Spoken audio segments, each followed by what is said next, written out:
Welcome to the third edition of Details Matter. I have another guest that you guys are going to enjoy listening to, Jase Stevens. Thank you for coming. Welcome. We've worked together for how many years now? Well, I've known you for 10. I worked for you, started in 2018. Okay. So it's been 5 years working for you, with you. 10 years. You remember how we met? Yeah. Well, first at, you were doing the WBFF World Championships in Toronto, and we went there. It was like a friend of a friend invited us, and we went there, and obviously... this guy was a fan of me. He knew you, yeah, big fan, big fan. There's a picture with both of us like this, and my arm is like 14 inches, you know? And you were bigger than me. I still have the video where you're like, big fan of Amer. Yeah. I'm going to play it one day. Anyway, we went there, and your whole family was there, and like a bunch of friends and stuff. Your brother was there. We got there. Your brother bought me a drink. He bought me like a vodka soda or something right when we got there. And then it was just kind of like we were part of the group right away. And, went in the crowd and, cheering for you and everything. Went out for dinner after. That's how we met. So that was more than 10 years ago. That's 11 years ago. 2012. That was 2012. Yeah. So 11 years ago. Yeah. And obviously I've seen your progression. You've seen my progression. We've become very good friends. Mm-hmm. There couldn't be, in my opinion, somebody more opposite than Jase. In many ways. That's why it works. And I tell people that too. It's like, well, you used to be more of what I did, like, more videos, more social media, the face, whatever. But like the businesses that we've built now, it's kind of like more like, okay, I'm the face a bit, like I'll do the content, whatever, and you're like all the back end stuff that I'm not good at, right? So like we complement each other, but we are very opposite in a lot of ways too. We are opposite in a lot of ways. Yeah. But even in person, even in characteristics, like you're very organized, I'm not. True. Like I'm just have an idea and I want to do it. Yeah, you're like, okay, we're gonna do this, keep track of this, and I just like take notes of everything, like, But I always say you're the most trustworthy person I know. I always say that to everyone. If there's one word to describe you, it's trustworthy. Well, buddy, if I fail, you fail. If you fail, I fail. Fucked. I trust you. It's over. I don't have to wonder, double count, nothing. I always trust you, right? So that's how I view you. Same. And the respect I have for you. So obviously you've had an exceptional fitness career in terms of competing. You were a competitor, been on many magazine covers and publications, and been with many sponsors, and now you're a business owner and you're very successful at that as well. We own ManTheFup together. We own Essentials. So we're always working on different business ventures and ideas. And I think one thing with you is that you've managed to stay in very good shape and still be a very good fitness model, because you're very good at that, while doing all these things. And so I want to learn more about how you keep that balance in life with managing all these different things, because people do struggle with that. And then obviously learning more about helping people understand more about your progression and how you got to where you are, because I'll tell you, I think that you are a dark horse, in terms of I don't want to say I never thought you would be where you are now, but I probably didn't think so when I first met you. I think you grew so much, and you're a testament to like how much a person can grow and become whoever they want to become, if they really want to work at it. So yeah, for sure. Well, like to go on that point too, when you first hired me, it was like, we didn't start ManTheFup right away. Like you hired me in 2018, we went through it, COVID, 2020, whatever, and then we started after. But even those first couple of years, like it took. So I was coaching since 2014 or 15. Before we even before you worked together, hired me, before you even wanted me to work for you, whatever. So I was doing that for 4 years before. So I was like building myself up, and it was always like, like you would hire certain people that were in your group or whatever, but it's like you were just waiting to see if I could, do it, and I would like be that guy and whatever. So I got to that point where it was like, okay, obviously he has a good business, he gets good results. It's worth hiring him to come on to Hammer Fitness, right? And then it was still another 2 years until I actually became the guy, because when I started with you in 2018, like when I got hired by Hammer Fitness, you were always telling me, you're like, I need you to be the guy. Like I need you to step up. Like I need you to be that guy. And I wasn't that guy for those 2 years, right? And then it got to the point where it was like, okay, it makes sense now. Like take the leap, kind of. But I wasn't always that guy, right? It takes time to build up to that too. So it's interesting. Yeah. So we'll dig into that. But before we even dig into that, I want to know, like, just more about you as like in your childhood or your teenage years, or like more about your family life. Because I think that one of the biggest things that I notice with every single person, that I talk to in life, and because this is true, is like that shapes who we are ultimately, and it shapes our perspective. And then, we're always changing and growing, but ultimately, it stems from a certain place, right? Like our childhood, our teenage years, high school. Yeah. So did you grow up with both your mom, your dad? Tell me a bit about that. Yeah, I think that's true. There's always some kind of like, subconscious trauma or situations like, you know, that you go through Trigger. when you grew up that makes you kind of who you were characteristically, like your morals, things like that. And for me, that was, you know, being raised by a single mother until I was about 10 years old, right? So I knew my dad until I was about 5, and then he left. Him and my mom, you know, they decided it was better that he just take off, whatever. So I grew up without my dad, right? And I don't actually remember a lot of it. Like I was 5 when he eventually left, right? And my mom would tell me like, oh yeah, you guys were so upset, all this stuff. But I don't remember any of that, right? Like I don't remember crying. I don't remember being upset. I only remember when I was about, you know, like 11, 12, 13, my mom actually kind of like explained to me like what happened. Because when you're a kid, you can't like explain the whole thing. But when you're more of an adolescent and growing up, you can kind of, you know, understand certain concepts and whatever. And she told it to me, explained me the situation, and it made sense to me. And I was like, okay, that's good. I don't need to see him. I don't need to like know him. And I felt like I came like at peace with that. So what was the situation? Like what was the, you know? So basically, my dad was a professional snooker player, right? So billiards, which is really, really big, 70s, 80s, 90s, like back in the day. Like it was very big. You were like a celebrity, right? So he was the best in Canada at one point, #1 in Canada, and internationally ranked like top 5 in the world. And he was kind of like known as like the bad boy of snooker or whatever, right? Like good looking, charismatic, partied, all those kind of things, right? And so he's very popular. And like I said, you're kind of like a rock star back then. Like he would go to like England and stuff, party with like Queen and all these like rock stars and stuff like that. So, but eventually what happened, and he came from a very traumatic upbringing as well. His mom was killed in a home fire, like, you know, murdered by arson pretty much, right? So he obviously had trauma and stuff. And I guess that lifestyle for him just, you know, got into too much trouble. It's like too easy access to like alcohol, drugs, all that kind of stuff. Yeah, it's so, like a rock star. So he's an addict, yeah, gambling, alcohol, drugs, you know, basically an addict. All the good things. And yeah, and like what eventually happened was he was actually there the first 5 years, like when I was growing up, and he was making an effort, right? Like, but he actually, my mom put him through rehab a couple times. I think like when you go through rehab, it's like, if you like talk to addicts, like it always takes a couple times, right, to get through it. So he's probably been to rehab like 4 or 5 times, something like that. But he was making an effort, and it was good for a long time until it kind of wasn't, right? So I grew up on a farm in Uxbridge. My mom bought a farm, like not a farm to farm cattle or anything, like a novelty farm. Like she always like her dream was to have a farm with animals like pigs, donkey, cats, chickens, things like that, and basically live on this farm and run it. So she did that before we were born for a couple of years, and then decided, you know, she wanted to have kids, and like, because she was 30, and at that time, back in the 90s, it was like, if you were 30 and you didn't have kids, it was kind of like, what's going on with your life? Like, you know, you're never gonna have kids, like you're all freaked out about it. So she's like, listen, I wanna have kids, whatever. So she decided to have kids with my dad, knowing that he probably like wasn't the best choice, but she's just like, listen, I wanna have kids, like this is something that I wanna do with my life, whatever. So she went for it, and she did it. And anyway, we were born on a farm. So I was born on a farm, and I lived on a farm until I was 5. And then things happened basically where obviously my mom was off work. So she's a server and a bartender her whole life. So she was off work when we were born, obviously, and like raising us the first couple of years. So she just started to run out of money because she had all these animals, like donkeys, pigs, like all these animals she had to feed and stuff just because she wanted to do it. And it's like you have a big ass property in Uxbridge, and things were starting to get more expensive, like the area starting to get built up. Eventually she had to sell it, right? So we moved to Pickering. And then when we moved back to Pickering, I think that's when things started to become a divide, because it's like back in the city, you know, temptation, things like that, whatever.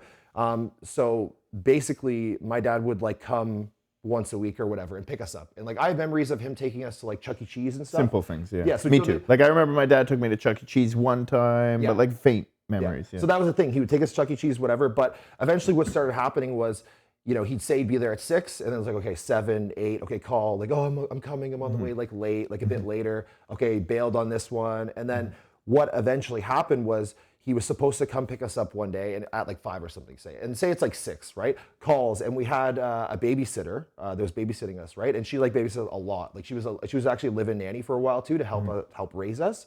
So she really cared about us, right? And she was seeing this all unfold. So eventually he was like an hour late, and he called and was like, hey, I'm gonna be there in a bit. And she could tell he was like drunk on the phone, right? She could tell he's a bit like fucked up and like drunk and like slurring his words and stuff. So she's like, you know what, Kirk, like fuck off. Like, you know, I love these kids, like you're fucking them up. Like, you know, just, you're a fucking loser. Like get out of here, whatever, right?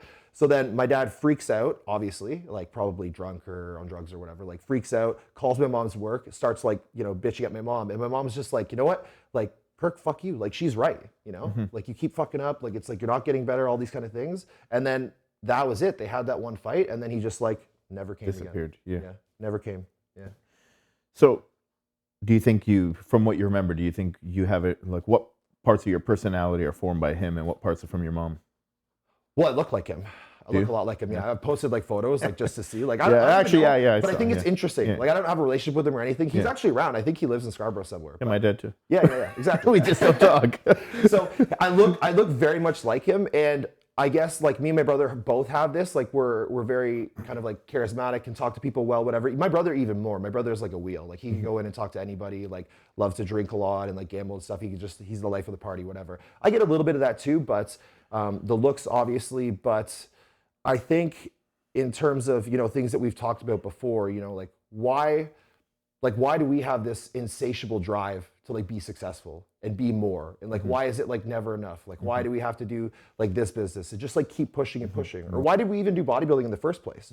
Like why do we have to be bigger than everybody, like why do we have to be stronger, yeah. like all these things, right? And I think the reason for that is like and like I went through this having gone through some stuff the last couple of years and like really working on the mental of like why I am the way I am, because obviously you go through some like failed relationships and stuff and you're like, okay, well, like there's a reason I'm acting in a certain way, there's a reason that I relate to people in a certain way and I have these tendencies. And I think the whole bodybuilding thing, the whole having to be successful, like not be just a normal person, is kind of like you're building yourself up so that you don't need anyone. You're putting on this like shield, you're like building yourself up to be like, okay, like, well, I don't really need anyone. Like it's great to have people in your life, but like I can do all this, I can be successful because you're not. Like he wasn't, so I want to be, right? And I think like deep down, it's not like I have these conscious thoughts in the forefront of my mind, conscious. but I think that is the reason, like subconsciously deep down, that like we always push for that next level. Like we keep pushing. I think there's one of two things you become. Either you strive to become exactly like your parent or the exact opposite of your parent. You're like, I never want to be like you, or they're your idol or your role model and you want to be like them. And that's, so we have different drivers obviously in life, right? So you, like, what do you think it was you were, essentially you're saying you're running away from something. Because I think I do that too. We all do that. You're always running away from something. You're like, oh, I don't want to be like this. Or it's not, as you said, conscious, it's unconscious. Like I'm just like, I want to be strong, I want to be like as strong as I can, I want to be as rich as I can, I want to be as successful as I can. And I think a lot of it's just compensations, right? Like you're compensating for something you lack, something you don't have, something you've been missing your whole life. And I think for me, I've realized that a lot of these things come out in your 30s, not in my 20s. Like in my 20s, I was really distracted. Because I think in your 20s, you can really distract yourself. I think you're like busy with friends, like social life. You're in school or whatever, like you're starting a career, but like in your 30s, it starts to hit you a bit more. You have time to think. Like You have also a bit more time. you also become a bit more empathetic, right? You start to fuck up a bit more in life. Like you make your mistakes, right? You make a bad decision, you make another bad decision, so you're like, fuck, maybe my dad was like, because you start to recognize your weaknesses, right? And you think, well, maybe my dad was not that bad. Like he's just a human, So he's like, at first we put them on a pedestal. It's like, oh, if my dad was a failure, or my dad was, like left, like he's a piece of shit because like he should be the strongest person I know or the best person I know. So like your role model essentially is diminished, right? But when you start, I think for me, as I get older, I'm like, I get it. I understand why he was that way, or I understand. You start to become more empathetic and compassionate toward people. Yeah, as you age, because I think too, like you have more time in life, you have more reps, like you have more opportunities to fuck up, right? Like when you're younger, it's like, how messed up can you really be by 20? You have a perfect record. Like a lot of people, but like, you have less opportunities when you're 20 versus when you're 30. You have another 10 years of like opportunities to fuck things up, and then that makes you allow you to be more empathetic, right? Yeah. We have, and we're always making mistakes in life, but the bigger mistakes come later, not in your 20s. Your 20s are the dumb little mistakes, but I find typically it's in your 30s and up you start having, We have more responsibility too. So what do you think you got your looks from your dad? What do you think you got from your mom? My work ethic for sure, right? You have a good work ethic. Yeah, like I said, she was a server and a bartender her whole life. And when we were growing up, after we were 5 and we moved to Pickering, she went back to work, right? So she would work, and she obviously, when you're a server, the best shifts are like the afternoon evening shift, right? Because like the evening rush, you get all the tips, whatever. So she was working like that afternoon, whatever, and we would be during the day either at school or with the live-in babysitter, right? So I saw her like grinding and working, and I want to say too, I got my work ethic as well from my stepdad, who came into our life when we were about 11, when I was 11. Same as me, about the same age. Yeah, and he's like, honestly, like if you'd say like the all-American blue collar, just like unreal dude, like you know, worked for the railway, you know, lifer there, but just like hard worker, good guy, like crazy work ethic, you know, like good at carpentry, good with his hands, always renovating stuff, building stuff, just like such like so like lucky and blessed to like have him come into my life, right? After not having a dad, and then have him, because I think about like, okay, how fucked up have I could have been if I continued through those years? Like imagine going through your teenage years without like someone there to like, you know, keep you strong and keep you like, you know, in check, right? Yeah. So I agree. You have a very, very good work ethic, and you're not complacent. You know, that's a hard thing. Like as people become successful, they care less to be more successful, right? Like that's why you and I work well together, because we both want more. Like we're both like, yeah, let's keep going, and we feed off each other too. Yeah, we just want more. Like we could build a whole gym in a week. Yeah. You know, and like done it. Hey, we did it. Yeah. And we'll stay awake. We'll like get up early. We'll go to bed. Like we don't care. You know, we'll figure it out. And again, we balance each other in terms of personality. Like we always joke, we're like, we live in burnout. Like it's like, it's like we always live in like a constant like where you're pushing so hard, it's like you're gonna hit the wall, but we're like, okay, like maybe pull back. Yeah. Like I told you, I'm going through burnout right now. So like, I'm still going. I'm just going through burnout, just so you know. I need to lay down for a bit and then get up, have some pre-workouts. Yeah, just let me nap a bit. Like right now, I'm just taking pre-workouts just to get me through the day. Yeah. Well, it's like, what is it, 6, 7? We're drinking coffee right now anyway. I'm always drinking pre-workout. This guy, pre-workouts, coffee. He sees me. I drink pre-workout all the time. I know. For fun. He's like, you're working out? I'm like, no. You'll be fine when we get our pre-workout anyway. Yeah. So you got that work ethic. You obviously do have that. But, you know, I don't think what you're doing today, like fitness coaching and, you know, owning a business, I don't think that was who you were when I met you.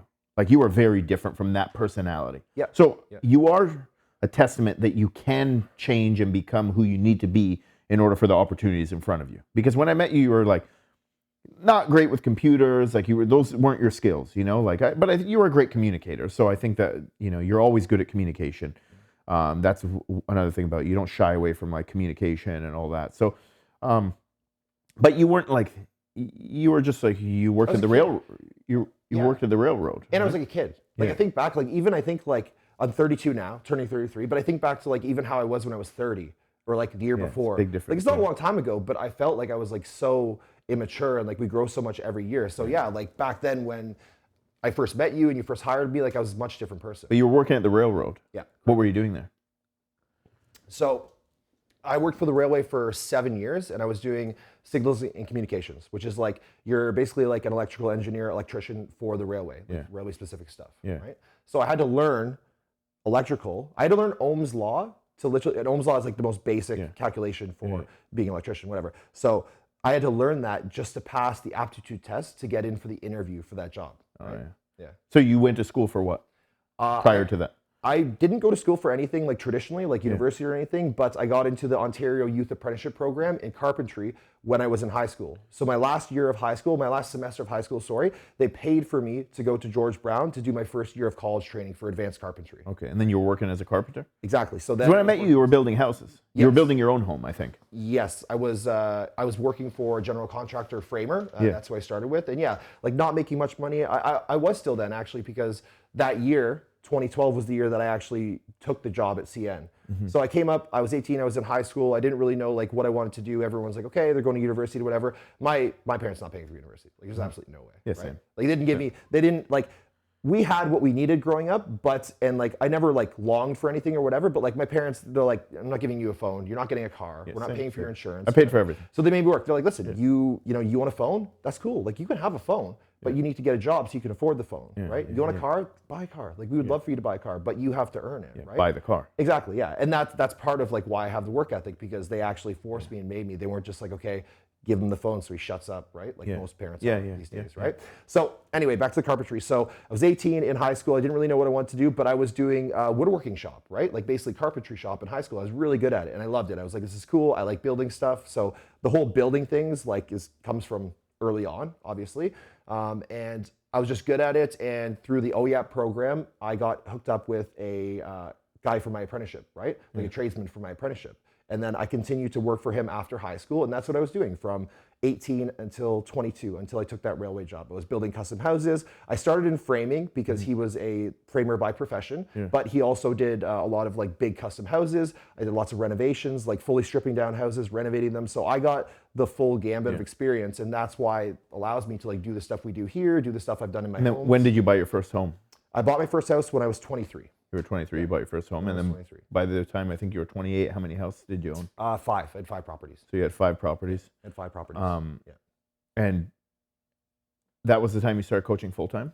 Is that when I started coaching full time in 2019 was. So you were working at the railway, Yep. and you were coaching your own business. Yep. And then when did you start working with me? For many years, and then I started working with you in 2018. Okay. How old were you then? 28. 28. Okay, at that time. So Yes. I think the most interesting thing is like comfort, right? Like how did you? Because you were comfortable with that job. I'm sure you were actually very happy to get that job when you got it at the railroad. Absolutely. Like that was probably like a dream come true. Super pumped. Yeah. Right. Well, how could you Union not? was it? Yeah, union, benefits, pension, all this stuff, right? Yeah. It's like you're 22, you're still very young, and it's like I'm working a construction job basically where I'm not getting paid a ton of money. I was probably getting paid at the time like 16 bucks an hour, 17 bucks an hour. Yeah. And then I'm like, okay, do you want this job where you get pension, benefits, like $25 an hour, all these different things, you know, like Almost dental. double your pay, like all these Exactly, kind yeah. of things. So obviously, you know, that wasn't my goal in life to be, you know, to work for the railway. I like carpentry more, but it's like when you're that young, if someone gives that to you, just okay, you take it and run with it, right? Yeah. Makes sense. So I got a job managing a restaurant. Yeah. I told them like I can't, I had eczema so bad. And I was like cutting lemons, you know, and I was like, man, I'm done. I can't work here anymore. Like I had enough of this. Like my hands are bleeding. Yeah. And like, do you want to be a manager? I'm like, yep. Yeah. I'm the manager now. Yeah. So I understand being in that position, right? So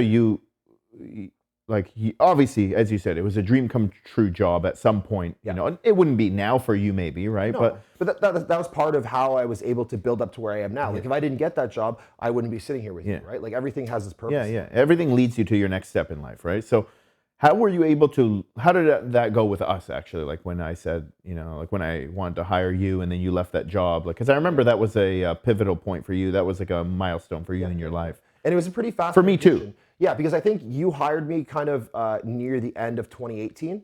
Because remember we had the gala shortly after and everything, which was awesome. And then basically midway through 2019, so I'd probably only been working for you for maybe 8 to 10 months, and that was the point at which I actually let go of that job, right? Yeah. Because you know, like I started working with you, and then obviously that gave me more credibility too. Like I was doing well with the coaching by myself, like probably had like 30, 40 clients. But then obviously when I started working with you, it went to the next level, right? And I basically took myself to the point of burnout. Like I'd wake up at 4 a.m. every day, go to the railway at 5. I would work 5 to 1, right? And then during that time, I had the ability to actually do online client check-ins, right? So I was doing check-ins while I was working there because it was like a stationary job for part of the day because the trains are running, so you can't do tests. Anyway, so I got some of my work done then. I would get off work, and then I would go train myself because I was still bodybuilding at this point, right? Like I was still trying to pursue the competing and the fitness modeling and like getting bigger and all these things. So after 1, I would go and I would train from like 2 to 4, right? And then I would go home, and then I would go back to the gym, another gym,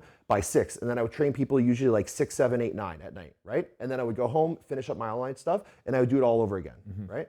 So it was like, I did that for as long as I could, and then I just had to let go of one, right? You know what's interesting about that is that's how I started my business, right? Like that's how I started this because, and people always have an excuse for everything. Oh, I want to leave my job, but I can't. And I always say this to people: make money in whatever it is you want to do, then leave your job, right? But then they won't do that because they're lazy, and that's probably why they shouldn't leave in the first place, right? So exactly. Like when I was trying to leave the restaurant managing, I literally was.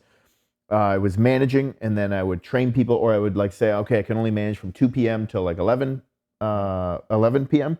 And I would go train people in the morning, you know. And then what happened was that job became the bottleneck for me growing because like I didn't have enough hours in the day. You know, I was trying to like answer people. I was going in the washroom, replying to people, you know, like on my phone, things like that. And I realized like, man, I can't do this anymore. You know, and then I had to make a decision. It's risky, but at the end of the day, like I'm going to stay. I looked around and I remember looking at people and saying like, I don't want to be like any of these people because I remember that guy told me he's not going to be here next year. I remember that guy told me 3 years ago, he told me he won't be here anymore and he's still here, you know, and I remember thinking like, I'm done for that reason. Yeah. Even just the attitude people have in a place like that, right? Yeah. It's different here because we're surrounded by it. Like we work with people that are like so pumped to come to work every day, very passionate about what they do. But like working in a corporate space or like that, even the railway, there are people like, oh, fuck. I can't wait till Friday. Or, I can't wait till Friday. I can't wait to go home, this, that, whatever, you know? Yeah. So shitty. How did you, like, what was it the catalyst or that epiphany you had to make, that helped you decide that, okay, I'm done with this secure job that I was so happy at one point to get. Yeah. How am I going to give this up now and pursue fitness coaching, which, to be honest with you, at that time still was kind of like it's kind of a joke. Yeah, who knows? Like people thought I was a joke for saying I was a coach. Like, oh, you can make money doing that? Yeah, like, they laughed at you, right? So it was still not like super well known at that time. I think like 2019 was like real, when it really became a thing. Big year. But when I started, it was nothing. Even when you started doing it full time, to leave a secure job, like, did your parents think you were crazy? Oh my God, yeah. There was a lot of pressure from a lot of different areas, like not to leave a job, right? And my parents were one of the pressures, because like Jim has worked there his whole life. His grandfather worked there. His great grandfather worked there. It's a generational thing. Yeah. And it's funny because like his son Garrett, which I love, amazing too. He doesn't work there, so like. I carried on his tradition. You were one more generation, right? Yeah. You know what I mean? But now, I don't think anyone else is going to carry it on. But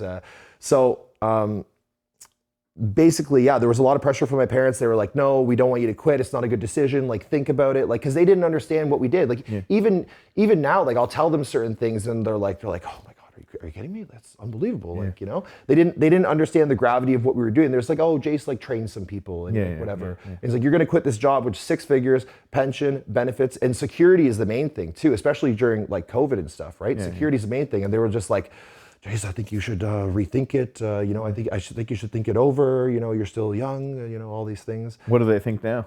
Oh, they love it now. Yeah. My mom brings, my mom brings like this everywhere, like shows everyone. Yeah, they're very proud about what I've done, obviously. And that's amazing for me to like feel that and, feel that kind of encouragement. But it's always just people trying to keep us safe. I remember I was driving, I was on the highway with my brother. He's, 4 years older, and I was working at the restaurant at this time, and I was competing. So he would like go to the gym with me. And I remember saying like, I'm gonna quit the restaurant. And he's like, "You fucking idiot." You know him. 100% he said that. He's like, "You fucking idiot. Who the fuck is going to pay you for fitness coaching?" Like, he's like, "What? Someone's going to send you money?" And I'm like, "Yeah, like a guy sent me $150 for 12 weeks. That's $10 a week, right?"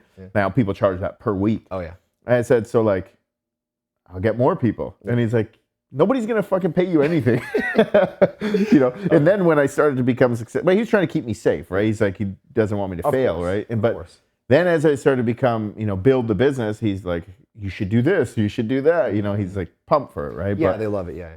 But, people around you, they're not necessarily haters. No. They just worry about you, They want to make sure that you're, they'd rather you live a life and be safe, but be secure instead of you taking risks and potentially failing. And just being miserable about failing, yeah. Do you ever fear that, like failing at things? Yeah. Yeah, for sure. I mean, like what? When we start things, you fear it? No. Like I don't, not in my daily life, but I've had, times like even over the last year when I was like going through a little bit of a downturn, like mentally, where like, I thought I was like, fuck, like, this could all fall apart. And I think like we say too, it's like, everyone is kind of one really bad decision away from just like being done, Like, sometimes we see a homeless guy and I'm like, man, like we're not that far away from that guy. Yeah, exactly. You think you are. You think because you're in a car, because your hair's done, because you're wearing nice clothes, all these sorts of things. Like you have a business, you think that like that guy's like made like 100 bad decisions. But in reality, he might have just made like 1 or 2 bad decisions. Yeah. And like he got there. The difference between you and him could be just like very minuscule, right? One bad decision. But having said that, we're also like 1 or 2 good decisions from going way up. From the top, Right? And that's like, we know that, and that's why we take chances on things in life. No, but I don't have any fear doing new things. Like, us, like we literally are like, okay, like so many of the things that we've done, we're like, have a conversation. We're like, we should do this. Okay, let's do it. Okay, tomorrow you do this, I'll do that. Like website, all this stuff. And then we're just, by the time the week's over, it's like, we've already done it. Right. So I don't have any fear of that. I think the actual, like the fear is like maybe a good fear, because that is the pressure, and the pressure is the catalyst, like I've said many times, to create more and to like push you forward. Because without that pressure, like you're not going to do these things, right? And like that's why I love working with you because like you put the pressure on me to do certain things too, right?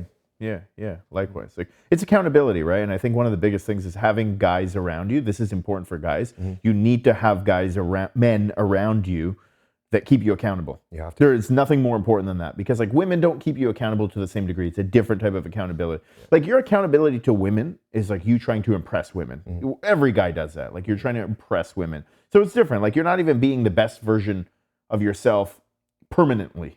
Like if you're doing it for a lot of guys, it's just like a temporary mask. Yeah, Like, like I'm this, like, I'm that. yeah. And then 6 months later, they're back to Yeah, themselves. that's why people break up in relationships because it's like a false, image of who you are. Exactly. You're just like portraying this image to get the woman. But like with men, like you have to, like men will keep you accountable if you have the right men around. That's why I'm always like, I want guys around me to be real because like, I don't want that weakness around me because I know if we have that weakness around, we're going to fail. Yeah, and you don't want a yes man either, right? No, we can't have that. Like it's good to fight. It's good to argue. It's good to never agree. Like we should never agree all the time. Yeah.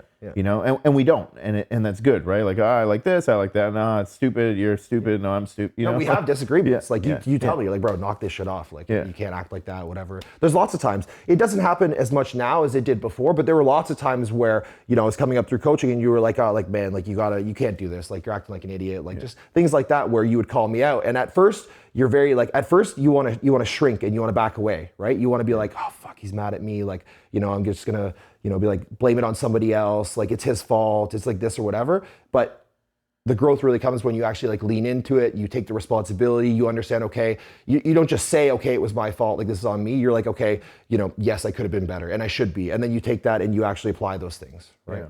Because, and that's why like you're so interesting, man, because like you do get better with time, and people, it's like a fork in the road. You either go up or you stay the way you are, or you go down, right? You go up or you go down. And like you continuously go up, right? You're getting better in every different way. What do you attribute that to? Obviously you have the work ethic from your mom. Obviously you have, but like, your story is always changing too. Like maybe you, initially you were trying to prove some point. Maybe you wanted to get girls. Maybe you were doing it because you were, to prove your dad, like whatever it is, like that story is always changing. But like now I think you're in a much better place. Since I've known you, the best place I think you've been in. Absolutely, by far. Yeah. But where are you today in terms of that? Like, how did you get to that point? Well, there's a lot of ups and downs too, right? Like a lot of struggles and pushing through things, and but I think, like you said, age and going through those trials and tribulations and actually like working through it and not backing away from it. Because I think growing up a lot of time too, I would suppress everything. Right? And you suppress and you suppress and you try and just be like that like hardened guy, like, no, I don't need to talk about my emotions, whatever. But then you have these years later in life where it all comes down and like now you got to really deal with your shit, right? It's like, do you want to deal with it like right now and face it right now? I think that's what I learned. Do you want to deal with it right now today and like work through this, like, talk through things and figure it out? Or do you want to suppress it and then fall apart a year from now? And this is even true what you're saying, even in our business. The biggest mistake we've made, or the biggest, not mistake, but the biggest problem we've had is like not addressing things right away for everything. That's my biggest problem. Like I don't address things right away for different reasons. Like it's uncomfortable. I don't want to deal with that conflict. I don't, whatever reason at that time, right? Like you don't want to hurt people's feelings or whatever, but like in the end, you're always like, fuck, I should have done it. Like now I'm paying the price for not doing what I should have done. Yeah. Multiple things too. Like you're not only prolonging that growth, but you're also too, like take for in relationships, for example, not even just like love relationships, like with a significant other, but like work relationships, people you deal with. When you let people slip and you don't address things right away, they'll keep going. Like, they'll take more, they'll keep pushing. And it's harder to have that conversation later. Yes. Because like, why is it a problem now? Yeah. Like why did it only become a problem now? Yeah. And then when do we usually do it? When do we usually have a conversation? When we're mad. Exactly. Emotional. It's like, then we're saying it out of emotion and not out of logic. Not, not for the best interest of the person. Now we're saying it because like I'm mad. Yeah. I've had time to let it like stew. Like that. Yeah. Or like I'm just like fed up or whatever. And that's like the time you don't want to have those conversations. Yeah. Right. So you've obviously had like success in terms of that. You've had success in terms of even competing. Like you almost turned pro, almost. I always tell people the story about what happened. They sent, for those of you guys that know bodybuilding, when you're so good, they send you off stage. Okay, like you're there, and they're like, okay, that guy's so good. Like, have a good night. We'll see you tonight. You won. Right? That happened. Yep. We come back at night. You didn't win.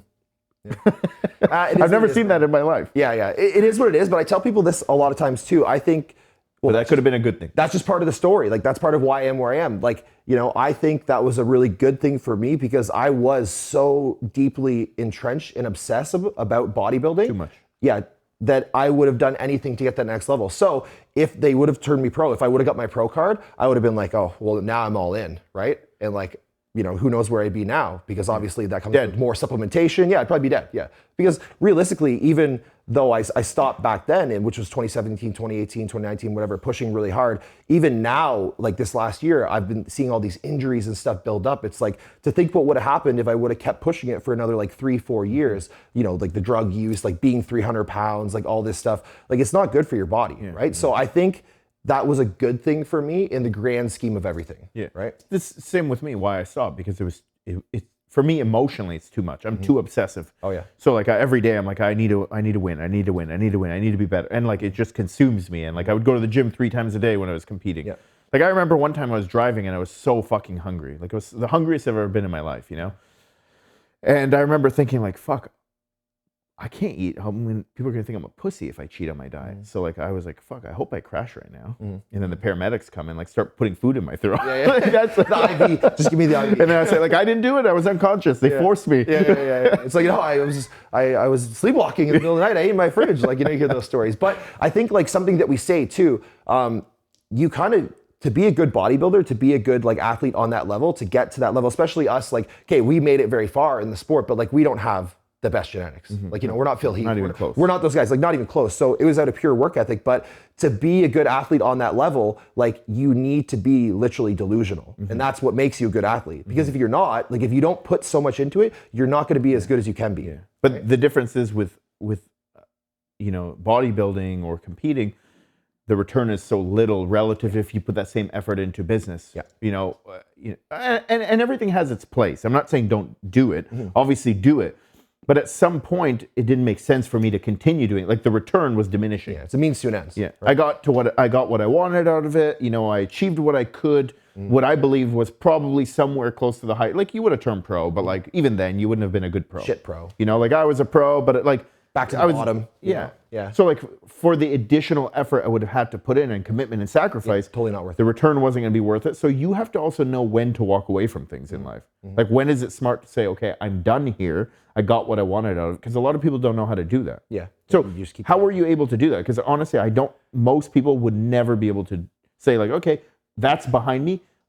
What's next in life? Yeah, there was a long transition there, but what started it was I actually had to get shoulder surgery after my last North Americans where I almost turned pro, right? So early in 2018, I had to get shoulder surgery, and then obviously that's 3 months off not training. Like that, going through that process in itself, looking back, was very hard too. Like I was like leading into that, I was like, fuck man, like I can't train for 3 months. Like, you know, how, like I'm the guy, like I'm the biggest guy in the gym, like this is who I am, like my persona is built around this, like I built my character around being this dude, right? And I'm not going to be able to be this guy. Like how am I going to do this? I was having so much anxiety, like freaking out. And then when it actually came and when it happened and I got the surgery and afterwards I was like fine. Like I wasn't like why was I stressing myself out for, you know, 2 months leading into this thinking like my life was going to end because I had surgery, right? And then that was a catalyst for slowly, you know, stepping away from it mentally. And then it took several years because I kept chasing it after. Like, you know, I worked with you after. We did, I got ready for the Olympia Expo with Muscle Tech, right? So we dieted down for that. I probably did, within the span of 2018 to just before COVID, like those 2 years, I probably did like 12 photo shoots in those 2 years. So I was still doing it. I was still chasing it, right? But not the competing. So it was like, you had to go down in like slow increments. Change your identity. Yes, slowly like chip away at it, right? Because I was like, okay, I'm okay with not competing, but I'm not okay with like not pursuing my fitness goals and not getting bigger. So it's like, okay, like it's down a bit. And then as the years go on, it's like, okay, you know, I've done all the photo shoots. Like, do I really need to keep doing photo shoots? But like you had more growth on social media after you, like when you quit competing. Yeah, pretty much. Than when you were a competitor. Yeah.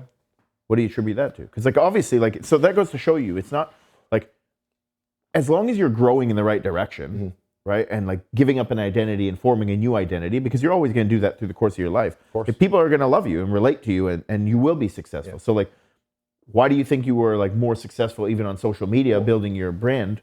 I think what you just said, the relatability, right? Yeah. You know, and I've heard this too. It's funny. I've heard this. Because you were a dick when you were competing, man. Yeah, oh yeah, I was fucked. Fucking hated you. There's a lot of relationships that I look back and I'm like, you know, you know, because like, listen, like you're competing. But you have to be. Like, let's be honest here. You're using supplementation, you know, you're using drugs, things like this. They alter your brain chemistry. They alter how aggressive you are. You know, when you're on 4 times the amount of testosterone that a normal man should be, you're gonna act different. Like no matter what. You're an animal. Even if you think that you know, you're like, oh, I'm aware of it, like this, that, like, buddy, like listen, you're legit more animal than man at that point. And I was, right? And it was like, I remember even certain things happened in my life. You're a caveman at that point. That really hit me. Like my mom told me this thing one time, and this is the first time I've told anybody else this because I'm like super embarrassed about this whole thing. And when she told me, like my heart like sunk into my stomach, my body, right? But she told me, she was like, you know, like I was in a contest prep, right? Probably I think for the 2016 and 2017 show. And she told me that she called me, and this is a year later she told me this, like after this already happened, because she let it blow over, because she was like, okay, this guy's obviously fucked. Like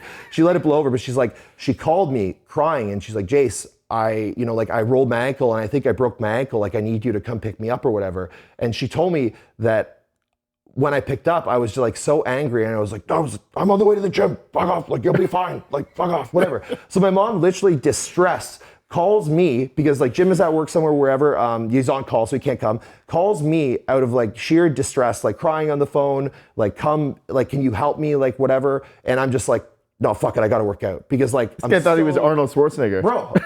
When his dad died, he said, I'm not fucking coming to the funeral. Yeah, no, I kept coming, yeah. But you don't even remember that you did that. You won't even remember because you weren't in that mindset. Don't even remember. And she told me after, I'm like, okay, well, like my mom's not going to make this up. But she told me, and this was after I had done the competing, and it sunk in. I was like, oh my God, like it's probably like one of the worst feelings I've ever had, you know, when she told me this. And I was just like, I felt so gutted that like I would do something like that. And that just proves my point that, you know, it was good for me to make that transition and get out of the competing. Right? Yeah. It's not even drugs, because even I was competing without drugs, you know, and I was doing it was 2011 this time, 2012. And I remember this guy kept looking at me at the gym, and like he kept looking at me, you know, and I remember thinking, if this guy looks at me one more fucking time, I'm going to end him right now. And he looked at me again, he started walking toward me. I'm like, that's it. I'm going to end this guy. You're ready. Because I was so hungry. I was dieting so hard. Yeah, you're so pissed. And he's like, man, I just want to say I bought your ebook. I'm a big fan. And I was like, holy fuck, I almost knocked him out. I almost fucked this guy up.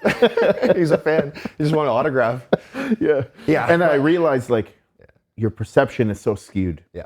Lack of food, drug, doesn't matter. Like anything that, anything can alter your perception of life, right? And I think that when you start to gain those, like, because I always say this, like you have to see yourself from different angles that you normally can't. And sometimes you're going to be lucky enough in life that life will give you those glimpses. Oh, yeah. Like you'll get it for like a split second. You'll be like, whoa, that's me. Yeah. You know, that's happened to me maybe 3 or 4 times in my life where I was like, whoa, that's me. And sometimes like you might see it in someone else. Like you're like, whoa, I did the same thing. Like that was how I acted. Yeah. I'm a piece of shit. Yeah, exactly. You know, and so when you get that perspective, you're like, I never want to do that again. Yeah. Or like you get a real understanding of who you are, because nobody has a real understanding of who they are. We're too distracted to even know that, you know? You try to, like you work through things, and like I was explaining about my dad earlier, like you think, you know, you try to like piece things together, but it's like, it's an ongoing thing your whole life, trying to figure out like, why am I the way I am? Like, who am I? All these kind of things, right? So life is also too busy. Like we're too distracted. Now we have too much going on to like really sit and figure out who we are. And we don't need to. No. Like we don't need to actually be there alone with our thoughts to really analyze and observe who we are, right? And so we just get on the phone, forget it. I don't want to, you know. So like we're getting worse and worse in that context, right? Even like I think we're very introspective people, and even us, like we would have a hard time sitting there just not doing anything, you know? Like if you took 100 people off the street and you said, listen, like all I want you to do is like sit in this room and like not touch your phone. Just sit here and chill. Like don't look at TV. Don't like, just chill for a bit. Like give me like 20 minutes, whatever. I guarantee that like 95 of those people out of those 100 would be like phone, like within like a couple minutes, right? Because like even I'm like that. Even I realize sometimes I step away and I'm like, man, like I'm like reaching for my phone, but like why? Like I'm not, there's nothing pressing I have to do. It's just grab it, Instagram, grab it, app, like grab it, you know? Yeah, habit. Yeah. It's a bad habit that we develop, right? So in terms of business, in terms of what you're doing now, like obviously now we own ManTheFup, you know, coaching business, very successful. Tell people like why we started it in the first place. So why the business reason or why like the purpose behind the brand as well? Both. Like I think both things. Yeah. So, we had Hammer Fitness. That was the main business coming up, right? You started that a long time ago, 10, 12, 13 years at least, right? With Hammer Fitness. Hammer Fitness started as a competition prep brand, right? Very hardcore, professional athletes, amateur athletes. The messaging is different, right? And as we saw over the growth of the fitness industry and just how mainstream fitness is and like how it's become over the last, the age of social media and all these things, there's so many more people that want to work out, right? Like 20, 30 years ago, if you went to the gym, you'd be like, this guy's fucking weird. He's going to the gym. Like, Weird people. Yeah, you fucking are you gay? Gym people were weird. Yeah. Like if you went to the gym in like the 70s and 80s, you'd be like, is this guy gay? Like they would actually say that. People would say that. Like that's how it was back then. Yeah. But that's a different time, right? Yeah. So as the fitness industry and as just the world started to develop more, like Knowledge, resources. normal people wanted to go to the gym, right? Like it's okay, it's healthy for you, it's good for you to have more muscle. It became very mainstream, and now it's like, oh, you don't exercise? Like you're weird, right? Like you're the weird one now. So anyway, we had this kind of like issue in the business in Hammer Fitness that the messaging is so different, right? And that's why we have the three businesses, right? The triangle of businesses, right? Hammer Fitness, which is, that started everything. It's the elite of the elite, right? Very hardcore. The way you coach people, it's like, listen, you're a competitor. You're expected to be a certain way. Binary, black or white. Yes, black or white. Like there is no in between. Like you make it happen or you don't. Like that's how you turn people pro. That's how you become the best, right? But you can't talk to a mom of three like that. You can't talk to someone who's 50 and can only work out a couple times a week because they have back problems like that. Like you can't be like, buddy, like get the fuck off the couch. Like you're a pussy, whatever. You can't do that. Yeah, it's different. So we needed different brands so that we could spread the messaging around differently, right? Because if you're trying to do 3 or 4 different things, like, okay, I'm telling people like, you can't be a pussy and you can't hold on to the rails of the Stairmaster and you have to eat like, fish 6 times a day. You can't go and say, oh, it's okay today that you didn't, get your workout in, or it's okay, like this happened and you know what, we'll change this, whatever. It's too much mixed messaging, right? And that's not good for when you're building a brand or building the identity of a brand or a business, right? You have to be very focused and niche on one thing. And that's what we tell people is like, hone in on your niche, right? So we had to create ManTheFup to basically, we saw a big gap in the market in terms of like lifestyle. Like we call it lifestyle, but basically lifestyle is like anyone other than people that compete, right? And like we have clients in ManTheFup that get shredded. Like they look like they compete. They're more hardcore than what I think of lifestyle. That's why I don't like saying lifestyle. Exactly. But it's for people, it's like guys that want to be their best, like absolute best killers, right? Like people that are highly successful or want to be successful. They don't even need to be, but they at least have that mindset because we still brand it to, I don't want to say hardcore, but we brand it toward people that want excellence. Yeah, extreme results, right? And it's not that like, okay, like we get people that come on and they have like, okay, my goal is to lose 10 pounds, right? And that's cool. And it starts there, but we build that over time because people also don't know what they're capable of too. And that's a big part of the brand and coaching people is like, okay, like, you have this like limited expectation of what you can achieve, but like, I know because I've done this to 1,000 people that like, buddy, if you really want to get shredded in abs, you could do it. It's just we need to like coax you along the way. But so we started it because we saw a big gap in the market where no one was talking to men about, being better men and, how can you be a better man? And that's not like, like the name ManTheFup, we were actually pretty like scared to like launch that because like lady the fuck up, it's like, okay, well, they're women, like women can say whatever they want. All this stuff about men right now that you see, like Andrew Tate, these kind of stuff, is only the last year. Like at that time when we did it, like which would have been 3 years ago. Like it was, if you were to say, I remember when we started, people were like, oh, how dare you guys? They're like, men are already privileged. Like how dare you start talking about men? Like I remember we got a lot of pushback for it. I said, fuck them. But we were ready. We knew. We were like, okay, this is, we're kind of... Even internally, within our own business, the women, not employees, but like clients didn't like it. They said, oh, like I don't, like why should the men get that? Like I don't feel that it's right. And I remember saying at one point, like, if you really believe in equality, like if you really believe in equality, you want men to have less than you? Like you should want men to have more and then you get more too if you believe there's a disparity in equality. And that comes back to just being true of our morals in every aspect, right? Like we knew there was going to be pushback. Like, okay, like, do we really need to call it man the fuck up? Like, whatever. But no, like we believe in our morals and we believe in what we're doing and we'll work through it. We'll teach people. And that's what we did over time is we taught people. If you look back at the Instagram page, actually, like the first posts, right? Like they're very kind of geared around like, okay, like who are we? Like, what is this? Like, it's not about being alpha. It's not about being like, oh, like, fuck women or whatever, or like men, rah, rah, rah. It's about, family and responsibilities. Showing and up. Yeah, showing up every day and being a better man, right? And that's, I think what our coaching does for men is it gives them the discipline, the willpower to, not only change their body, but changing their body gives them the confidence to do anything in life. And a lot of guys we work with, they're like, oh, well, like I've been doing this for a year, I got abs, whatever. Okay, well, I also got this new job where I get like, $50,000 more. I had this amazing relationship, like I met this amazing woman, like all these. Or I left a woman that was treating me poorly. Exactly. I left a woman that was abusing me. Because those things happen. Like these guys, that does happen to guys. Absolutely. But it's like no one talks about any of these things, and I think we help guys in many different ways. And honestly, I'm proud of that. I'm proud of that. Yeah. And as we do it longer and longer, the type of people that come in here get better and better. Yeah, and that's one thing too. It's like people ask, because we have a lot of coaches, like we bring coaches on to work for us that are like new coaches, and it's like, how do you get the results that you get? And part of it is your messaging, the results that you've had in the past, and that combined draws the right people to you, Like there's lots of guys that we work with here where it's like they get in, they see the value, they're like, man, this is like, I've been trying to get in shape for like 6 years. I've been just like all over the place, whatever. You get in here and they're like within 6 months, best shape of their life. Okay, well now it's like, this guy's telling his friend, this guy's telling his other friends, this guy's telling his family, right? And you get the right people in and you bring them in. So it's, the messaging that you put out, right? Like when we post transformations, I'm not posting like a shitty transformation. Like I'm not posting like I laugh at this stuff, but like I'm not going to post a transformation where you don't know which one is the before and after, right? Magnifying glass to look. Oh. Yeah, I'm like which no, buddy, like we know which one is which, right?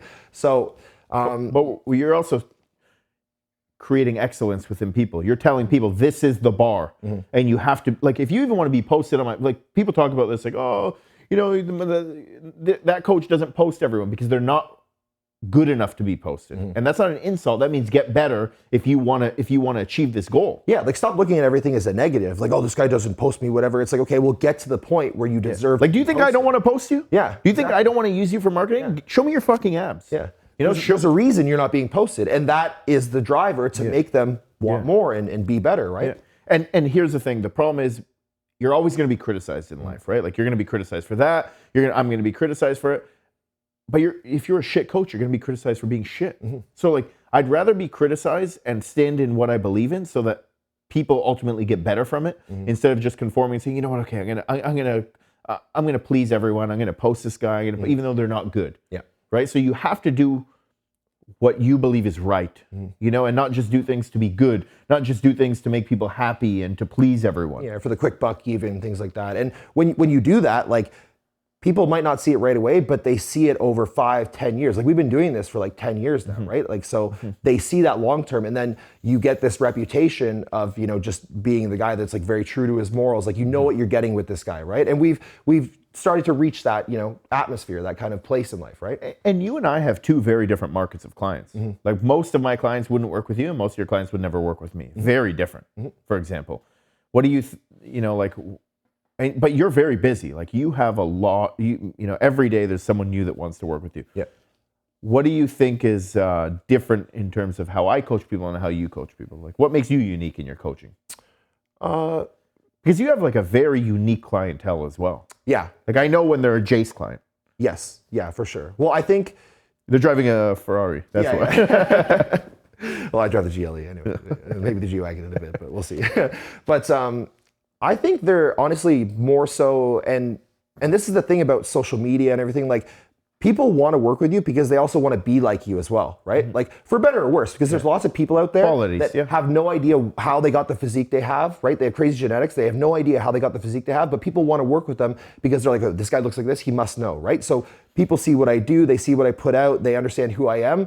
They not only kind of like resonate with that, but they also like want that too, and they're attracted to that kind of success and like level of work ethic and things as well. And at the same time, just because you have a good physique doesn't mean people want to work with you, because people may not want to be like you. Exactly. And when we say be like you, we're not saying like people want to exactly be you, like you're some superstar role model. It's that you have good qualities. You emanate good qualities, right? So like people don't necessarily have, like, they're not living up to their best self. They're not showing up every day being better and better, and that's contagious for people. Like if people see that you're always improving, you're always growing, you're showing up every day like honest, reliable, trustworthy, like responsible, doing all the things that you should do as a man, people will want to be around you.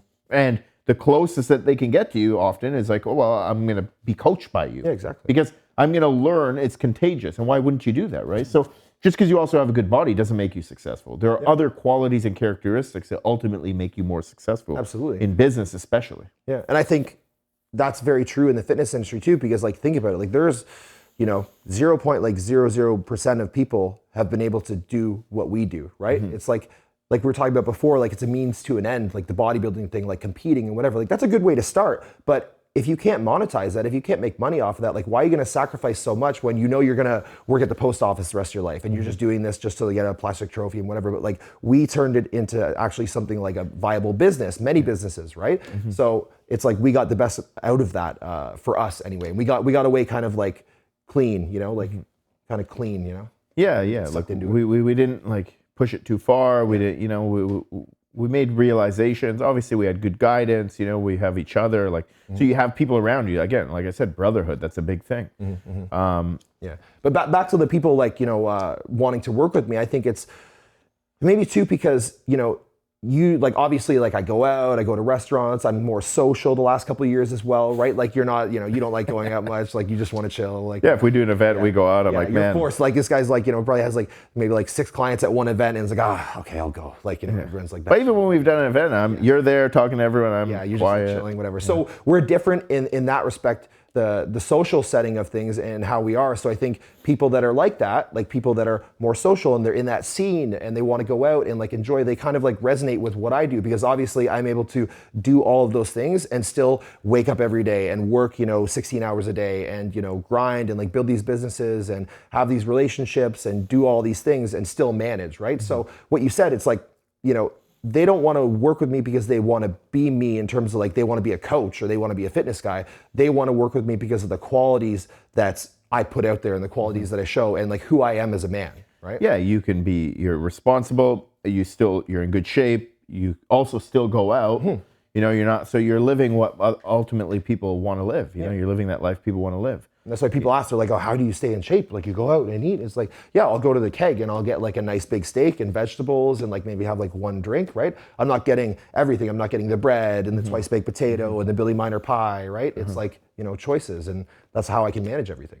Yeah, so tell people, because we just started a supplement company, Essentials, behind me. Tell people a bit about that and why we started it. Give people a bit of understanding about Looks it. nice. The wall looks nice behind you. I don't know who put up those shelves. Yeah, you put it up. They put it nice and level. There's a lot of things that I think people have been telling us to do for a long time, right? They'll be like, oh, why don't you guys do this? Why don't you guys do that? But also like, you can't do all these things at once. Like we're growing a very successful coaching business. Like, even if you see us, like if me and Amer aren't posting every day on social media, it's not because we don't want to post or that we whatever. It's because literally like we're working with clients. Like we're doing other stuff all day long, right? So it was one of those things that like sooner or later we're going to explore it, and it just happened to be the right time. Like we were motivated to do it. And I think that is also like something I wanted to touch on too, is like the social media. It's like, if you look at what we're doing, like we usually post when we're like very motivated about something, like we're in the trenches of something, like, building the equipment, like building the gym. Like our social media is like more of a diary. It's not like forced. It's a journal. Yeah, it's like a journal. It's not like a forced thing. Like we post about what we're doing today and like what we're motivated about, right? And that shows that too. But to get back to the essentials, it was just, a matter of time. And, we got the business to a point where, it's growing. We put people in certain positions where we could have a little bit more time to do other things. And, maybe we had... And have people that do things better than us. Yeah, exactly. Yeah, delegating is a huge part of that growth. And, that's something that's very hard to learn as well. And a big thing with our business is everything we do is vertical integration. We never go and do something completely different. Yeah. Like if we do supplements, it's in line with our business. We're not going in like trying to nurture a new audience, find new markets of people, like we're, it's our clients. So we're providing them with what they already use, what they want. And why did we come up with the name Essentials?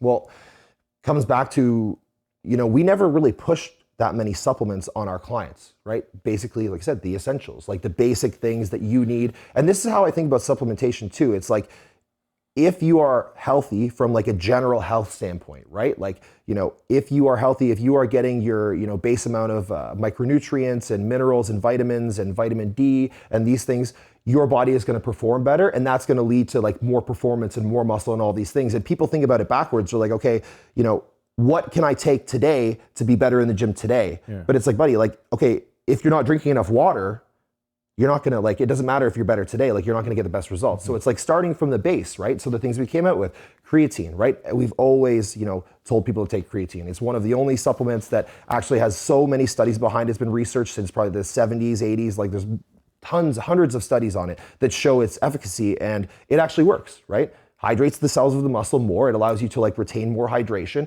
and that helps you with performance. It helps you with the pump. It helps you recover, all these things. It was looked down upon for many years, especially for women. Of course, yeah. Right? And now like everything's proven. There's lots of videos out there from like, you know, Layne Norton, Jeff Nipper, all these guys, like everyone's put the information out there, right? That it's like, okay, you should be taking creatine, right? Yeah. You don't retain water. It doesn't make you look like whatever, you know. So we made protein, we made vitamin D.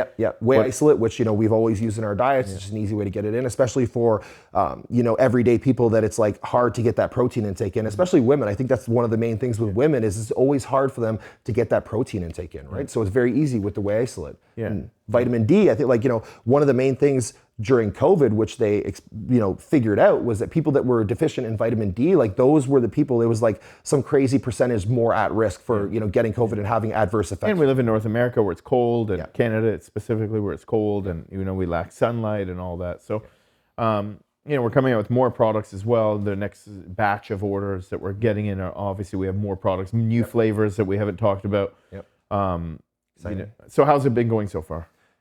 Very good, very good. Actually, it was more of a soft launch, coming up on 2 weeks, I guess. Yeah, 2 weeks. Yeah, it'll be 2 weeks tomorrow. Yeah.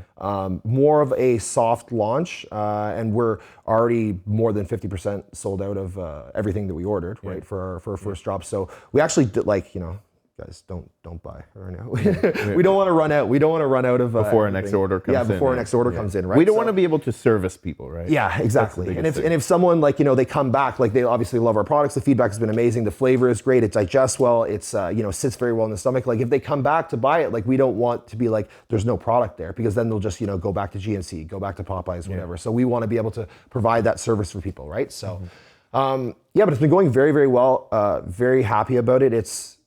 It's very fun. I think, like you said the other day, like, I haven't been motivated about something like this in such a long time. Project, like, right? Enjoying the process of the project, because it's different than our coaching business and what we've done for so many years. Because we can also only scale our coaching business to a certain degree. And we've realized that, right? Because it is such a like niche thing that we do, right? It's like you can't anything else you could hire someone to, like, okay, you do A, B, and C, and like that's what you do, and you do it all day, and that's it. It's hard to mess that up. But with coaching, it's such like a deep connection you have with people. There's communication. There's all these things that you have to like put into it. That you can't like, just run an ad and talk to millions of people. You don't want millions. You can't service millions. Yeah, exactly. And it's a high ticket service too, so not everyone can afford it, right? That's the whole thing. It's like not everybody can just come off the street and afford to work with us too. Yeah. So it's hard to scale. But anything we do, we always want to do the best quality, right? And that's what people know us as. Like our equipment, our gym, clothing. Like, you know, anything we do, clothing, like that's, we always want to have that reputation. And honestly, we pay a premium for everything that we do.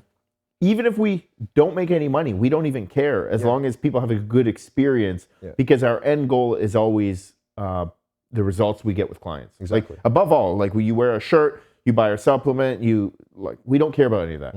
Ultimately, what we care about is that those things enhance the coaching experience. If you get better results. It's a value add, right? Like you said, any of our businesses, it's making it easier for our clients, and we're getting them like better things, you know? Like, they're getting better from us, right? Which is what we want at the end of the day. So when you're coaching people, like, you get these amazing results with these guys, obviously. Like, how do you get these results? Like, what do you expect of these guys? What is it, your secret that helps you get these results with these clients that you're working with? Because obviously you have some expectations, you have some sort of formula, you have some sort of like way of working that gets these results. What is it? Yeah, well, a lot of that comes back to the branding and the message that you put out online, right? Like I said, I'm not posting half-ass transformations. I'm not posting, oh, it's okay to, like, you know, slack on your diet or whatever. I'm posting, like, get up early, like, work out hard, you know, be a good person, all these things. And when people come to me, they realize like, okay, well, like they already know me from social media. They know what they're getting. Right? They're nurtured. Yeah, they're nurtured. They understand me. They feel like they're connected to me. They know what they're getting. So it's very rarely do I get a client where it's like, we just don't gel, or they're just like, this is not what I thought it was going to be. Like my client retention is like insane. Like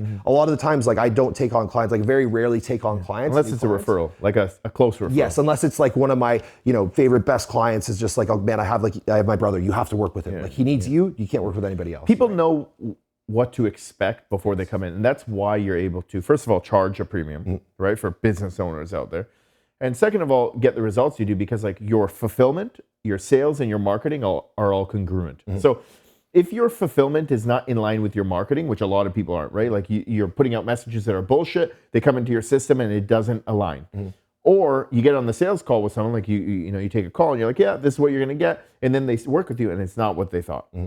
You're going to have problems in your business. So we always, like, it does not matter from the beginning of time. We've always been 100% authentic in that. We will never compromise on that. We'll never say like, market this or put out ads and no, like it doesn't align. It doesn't align. The last thing we want is people coming into our business and having a bad experience, or people coming into our business and saying, this is not what I expected. Yeah. That's literally the very last thing that I want. Like it doesn't matter what it takes. Like the absolute worst, like I'll give someone all their money back and coach them for free just so that they are satisfied. Like that's how important it is to you got a couple of guys now are going to message you tomorrow for their money back. Fuck this guy, give me the money. I'm paying too much for too long.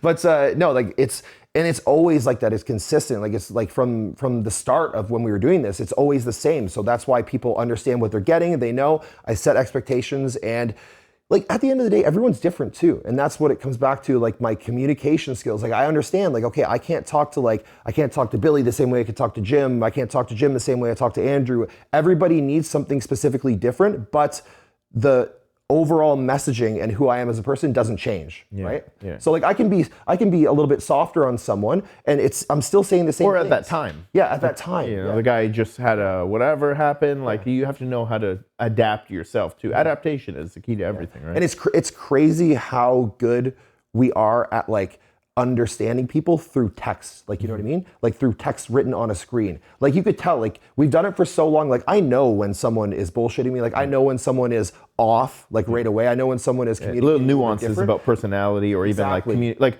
I've read a million texts from this client that I understand when they're like being short. Yes. So I understand maybe something might be off. Yeah. Absolutely. And that's your job as a coach, to realize that and be like, okay, I'm not gonna, dig into this over text. I'm like, hey man, like, do you want to hop on a call? Like, obviously something's going on. Like, let's just chat. Like, tell me what's going on, right? Yeah. And then dig into it, right? Like, so 100% of being a good coach is circumambulated around communication. Absolutely. Like, and that's everything in life. Like, that's literally what I tell people. That's what I start with. I'm like, listen, this is a relationship between me and you, and the better communication that we have, the better your results are going to be. Because like, it doesn't matter. Like, I don't.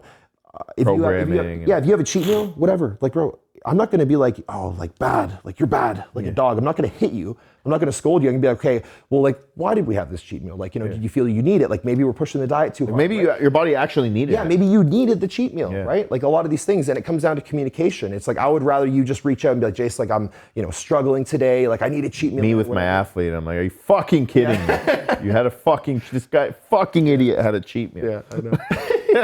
Yeah, but that's the thing, is fucking dead. Yeah, and it's different for everybody, and that's the skill of coaching, and that's why it's so hard to scale a coaching business, because it's like, how do you find so many people that are so good at talking to so many different people, like managing personalities? It's very hard, right? And then also not letting me infect your coaching and you infect my coaching. Yeah, stay true. Right? Because like the more like we can't communicate the same. Because then my market loses or your market loses, in terms of being what we're good at.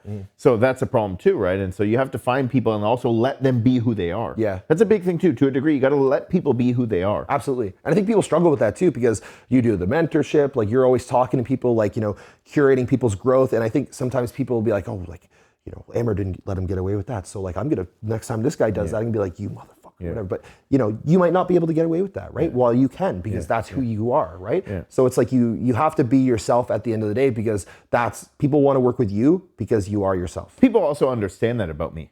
Like that's my personality. Yeah. But if one day out of nowhere you're saying things to people and it doesn't align with who you've always been, like people would be like, Like that's not who I thought he was, or that's not who, and that's where problems happen. Yeah, exactly. That's where conflict happens. Like right? if someone for like the opposite of what would happen, like say someone came to you and they're like, oh, like man, I fucked up, whatever, and you're just like, don't worry about it, bro. Yeah, no big deal. People would be like, what the fuck? Like, is this guy okay? Like, is Amer okay? Right? I tell a story. Sometimes like it's a holiday and my client needs the cheat meal, and I'll say to them, yeah, you're not having the cheat meal today, because I don't want them to ever think that I gave them the cheat meal because it was a holiday.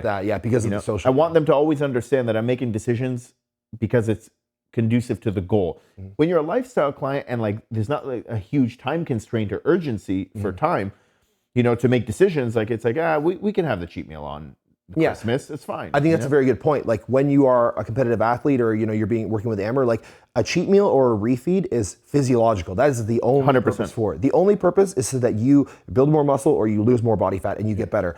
When you're coaching lifestyle clients, the cheat meal can be psychological or it can be physiological, right? It can be one of the two, right? Whereas with athletes, it's only physiological, right? So you have to that's another thing of like understanding like where people's breaking points are, right? Like, yeah, do I want to give this guy a cheat meal? Like, no, not really. Like, does he need a cheat meal? No, not really. But like, if I don't give him the cheat meal, is he going to break and binge for a week, right? It's like understanding things like that. And that's understanding personalities and managing personalities. And I've even like athletes I've coached, like they're coaches themselves, and they'll make like they're putting messages out there like, this guy, like my coach before would, he was so hard on me, he would tell me no cheat meals, and I'm not coaching people like that too. I don't coach my clients like that. It's like, yeah, dummy, I don't coach my lifestyle clients like that either. Yeah, exactly. Like they don't time and place. Yeah, like you only saw me with you. You didn't see me with the guy that has no desire to ever step on a stage. Yes. So it's like you have to understand that, and that's why you can't judge anything in life based on a picture in time. It's like a moment in time, but then people take that and they're like, that's the reality of everything. That's who this guy is. They're looking through a keyhole and they're like, that's all they see, and they're like, oh, that's everything behind that door is what I see in that keyhole too. And that's what people do. Like, you could do like 1,000 things right in a row and no one will say anything. But the second that you slip, the second that you fuck up, they're like, this motherfucker, this piece of shit. That's who he is. Right? I was teaching a mentorship one time, and one guy said, yeah, my dad, he said, you can build 1,000,000 bridges, but if you suck one dick, they remember you as the dick sucker, not the guy that built 1,000,000 bridges. And I had to think about it for a second. What the fuck is this guy talking about? Exactly. No, he's right. He's right. But now you're known as that. That's all you're known as. If everyone forgets all the good you've done. Yeah. Right. So that's true. That's it's just things that we've learned and analyzed throughout the course of life. And obviously, like I said, you've grown so much. You've grown tremendously since I've known you.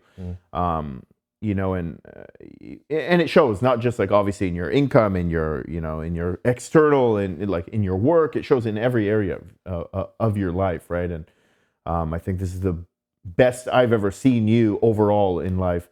The best you've looked, the best you felt, the mentally, the best you've how you communicate to me, the best results you're getting with your clients. Like so, and it's so like inwardly projects outwardly, right? Like how you feel on the inside is ultimately how your life's gonna reflect that on the inside versus the outside. So to wrap this up, like what is one piece of advice you'd give people, whether they're pursuing coaching, whether they're pursuing just getting a better body, or people they might feel stuck. Like I think a lot of people, we work with a lot of men, we experience that guys feel like they're stuck, and sometimes that feeling stuck is in a bad relationship, it's in their job, it's fear of changing things. Like what's one piece of advice you give people? Because I think the common theme with talking today is like you made a lot of changes in your life and they've turned out to be for the better. But I don't think that's always the case with everyone. It's not always going to turn out to be for the better. So how did you prepare for everything you've done in your life to make sure that they turn out for the better?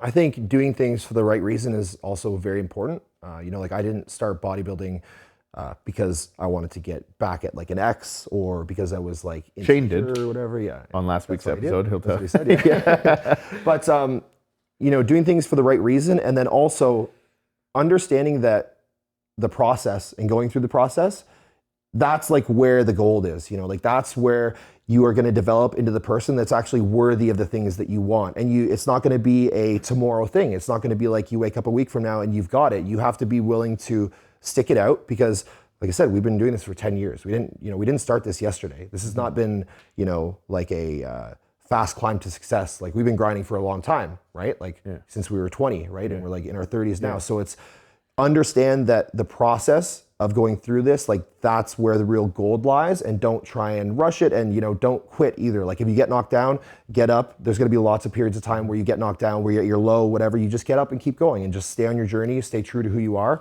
and count your blessings. What would you say is one of the most important thing in your life to you? The most important thing. Yeah, just curious. I want to know what's the most important thing to you. Because I think, once you make money, you realize, it's cool, but like my life doesn't change much. Once you have success in certain areas of your life, like that becomes redundant as well. Like, sure, we're going to succeed with supplements, great, but like, it's great, but like, it's not everything in life, No. And I think people, perhaps, they have a hard time finding happiness or joy or purpose because they lack those core values, or they lack, the things that keep them grounded, or whether it's being like grateful, or being having whatever it is for your family. And like guys, like we don't build these businesses to make money. Like if anything, like we're probably going to lose money on this first run of supplements anyway. But we do it because that's how we enjoy to live. Like we like to wake up every day and like grind and like learn new things and grow as a person, and that comes with challenges. And so that's, we're not doing it as a money grab. But what I would say is what I value the most in life after going through all the years, after going through 32 years and, doing everything. Maybe at one point I thought it was money, one point I thought it was bodybuilding, whatever, but it's definitely the people around you, the relationships, your family, your friends, because there's lots of like quotes and memes on the internet and stuff. It's about like, you're rich, whatever, you have no one to share it with. Like what, if you're stranded on an island with,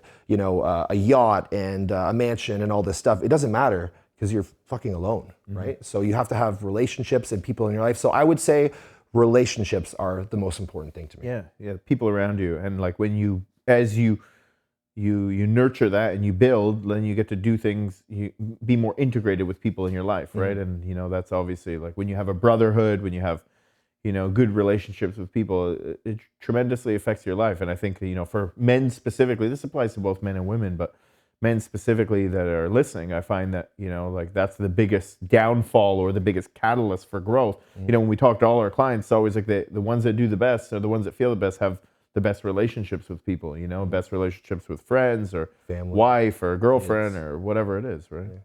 Yeah. And it's like the first thing I think about, like, if we're talking about like money and success and stuff, like, say I want to buy something, I'm like, oh man, like I want to buy like a bigger house or like a boat or something. It's literally so that I can have people over, like so that I can like, take my family somewhere, wherever, like I took my mom to the Bahamas a couple times, like, like that's where I want to spend my money. I don't, like, I'm not a very flashy person. Like we both of us live well below our means, right? Like we, we're not, we didn't come from like that flash and whatever. So it's the first thing that I think about is like, oh man, like I would love for this to blow up or whatever, so that like I could take me and all my boys, or I could, I could buy like Amers watch or something or whatever, like that's what I get joy from. Yeah, for sure, man. Where can people find you? Just so I'm sure most of you guys know obviously who he is. So you guys can find me on Instagram at Jase_Stevens. Very simple. I've never changed my Instagram handle once. Me neither. Over 10 years, exactly. So that's where you guys can find me. All my links are on there. So at Jase_Steven on Stevens on Instagram. Yeah. Good, man. I look forward to having you on again. I'm gonna have you and Shane on together. Yeah, we'll fight it out. Yeah. Maybe we'll wrestle like me and Tim. Yeah. Who wants to see the wrestling video? Let us know. We're gonna post it. Me versus Shane. Perfect. Thank you, man. Okay. See you, brother. Thanks.